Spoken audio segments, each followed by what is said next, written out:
has led USC to 2 national championships and 7 consecutive Pac-10 titles. The Trojans take on Ohio State and Columbus on Saturday. I'm joined by Pete Carroll. Pete, welcome back. Nice to have you.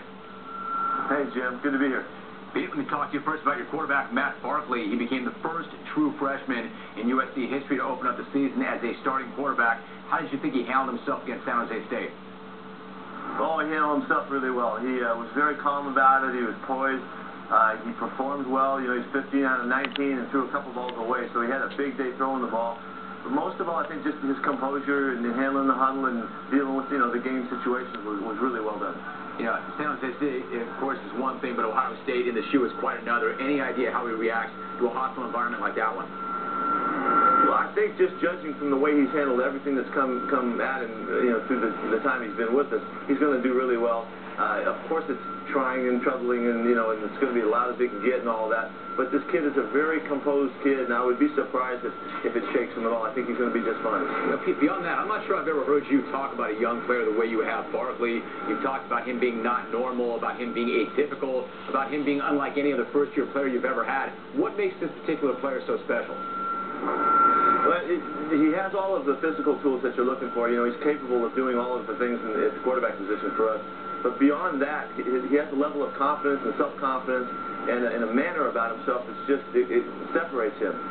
If you can imagine getting in the huddle in spring football when you're still a senior in high school and handling it and dealing with the guys that are 4 and 5 years older than him, he just was very comfortable, very much at ease. And now he's studied his stuff well enough where they have gained respect for his knowledge and his awareness and his ability to run the club. So there's already a great relationship, and I just think that's really unlikely that it would happen for a kid this quickly, and they've loved him and received him in a great way. Yeah, it looked like you put him in good spots against San Jose State and that you didn't ask him to do too much. If he's in a position against Ohio State where you need him to make plays, big plays to win that game, do you think he'll be up to that? Well, he's been up for that, every day in practice against our top defense. Ever since spring football, he's going against the #1 defense every day. And that to the point where he's comfortable with that. Now, that's in settings where we've backed him up, with his, in his own end zone. He's been in 2-minute situations. He's been in all kinds of environments with our own defense coming after him, and we haven't held back at him. So I think that has prepared him as well as it possibly could, but now he's still got to go do it on game day. Pete, it's probably the furthest thing from your mind, but before you met this young guy, if I had said to you that one day you're going to have to try and win a national championship with a true freshman at quarterback, forget for a moment that you know this kid and what he's about, what would you have said? Is that possible? I would have said, well, that we'd like to see that come our way, but we've never seen anybody even be close to that. Really, we didn't have Carson as a freshman. He started some games as a freshman. All of our other guys after that, though, Leonard and Booty and Sanchez, they all had to take a long time to get to the point where they could play for us, and we would feel this confident about it. So Matt's just nowhere near on that time frame, and so I would have said for sure that I don't know that can happen yet. All right, so it's not that turn and hand the ball to a guy like Joe McKnight. He's coming off a big game. How different is he right now as compared to where he was last year at this time? He's at his best. He's physically right. He's 199 pounds. He's as fast as he's been. He's strong and healthy. He's confident in what he's doing and understanding the system. We're moving him all over the field to do a lot of different things.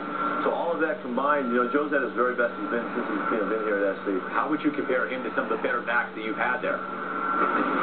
Well, he's right up there. He has a marvelous range of talent in that he can run routes like a receiver, catch the ball out of the backfield, and lining up as a wide receiver down the field and doing all of the things that our receivers do, as well as being a tackle-to-tackle and a perimeter running back. So. And Joe's a good blocker, too, so that he really has rounded out his game. He can do everything. I don't know that anybody will ever be as explosive as Reggie, but he's the next thing to that at this point. Yeah, in terms of explosiveness, maybe not. Let me ask you about one of my favorites, Lendale White. I talked to him this week, Pete, and obviously it's a big week for Lendale White because, one, you guys are going up against Ohio State. Two, he's got Pittsburgh coming up on Thursday. He had a great physical transformation. He lost a ton of weight. He's really applied himself. Have you spoken to him lately, and what do you think about the way he's approached this coming season, Lendale White?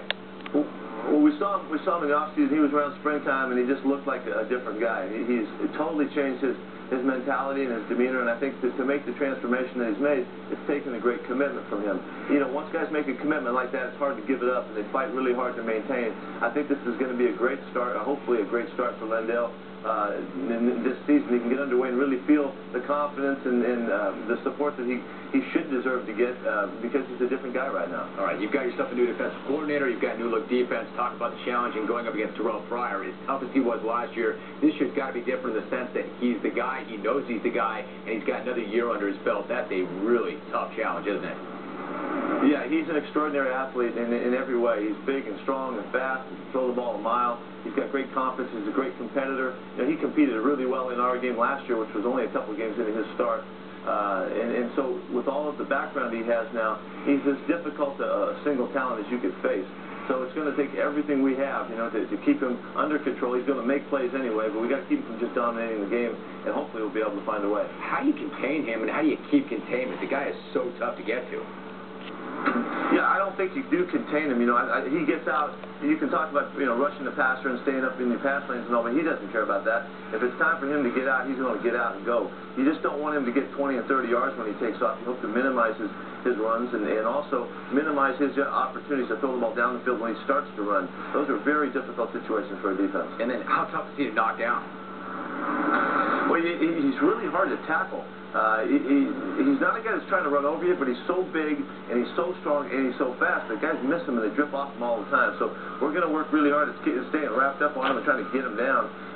There'll be times, like in the Navy game, they had him in the backfield 2 or 3 different times where he's trapped, it's done, it's over with, and then he finds a way to get out, and then also makes a big play, throwing and running with the football. So those are killer plays, and we're going to see if we can minimize them, and we're going to have to do a terrific job of tackling him to get that done. Hey, Pete, where do you come out on that sportsmanship initiative? Do you like the idea of the teams coming together and shaking hands in midfield before the game? I think it's a nice thought and all that. I don't think it's necessary. I think that we demonstrate sportsmanship in a lot of ways in the game that we played. You know, I think that was, you know, it was a nice effort.